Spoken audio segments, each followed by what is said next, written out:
I am ambivalent to RWBY Volume 5, Episode 3. This episode happened. The end. No, really, this episode achieved very little compared to the last two, and had 3 different storylines that fuck around with any timeline I can devise. Not that I'm trying to be nitpicky here, but it goes from day to night in Weiss's story, day to night in Ranger's story, and night to day in Blake's story. But Ranger's goes from day to night in one episode, and Weiss and Blake switch between the two in 2 episodes. Christ almighty. So in our first story, we had the Belladonna Famiglia working to get the information out. Took them about bloody time. Honestly, for a while, there's not much wrong, but then Ilya shows up, making a speech so good that this woman here has a weird animation glitch. Also, Sun tries to stop her, and being the amazing hero he is, screams to her before attacking. I mean, my god, he's worse than a GoBot. Seriously, why? And then she just does this and poof, gone. How? Why? What the fuck? This whole moment confuses me. But hey, at least Sun tried, because Blake doesn't do anything at all. But hey, at least we know that Sun was fully intending to belly flop her to death. And also change into a completely different position mid-fall, and can't even stretch his arm 2 millimeters to the right to even grab her.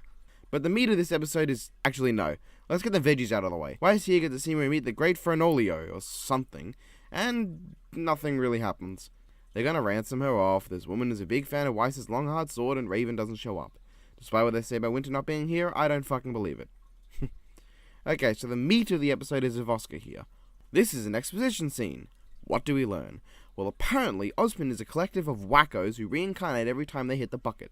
We also learn that this is because he lost to Salem and couldn't stop her in the past. We also learn that he can possess Oscar. Okay, what's the issue with this? Well, okay, here are some questions.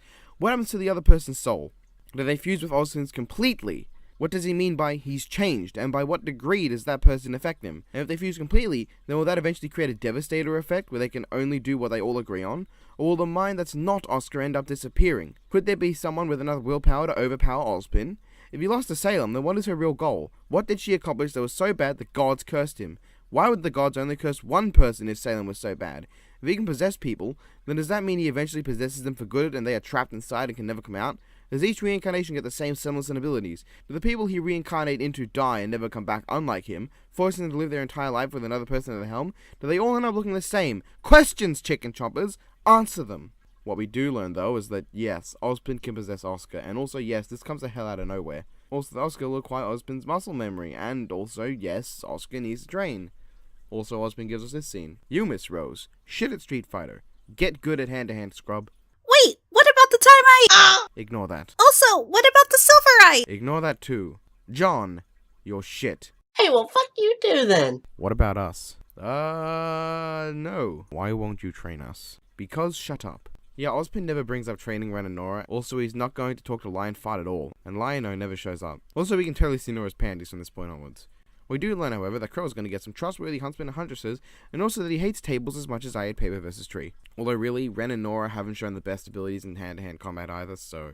You spin me right round, baby, right round. Seriously, what's wrong with this spinning animation? Doesn't matter. Ozpin leaves Oscar and he falls flat on his back. Seriously, Oz, what if this useless sop broke his neck on the fall? So reckless. So that was the episode. How was it? It was okay.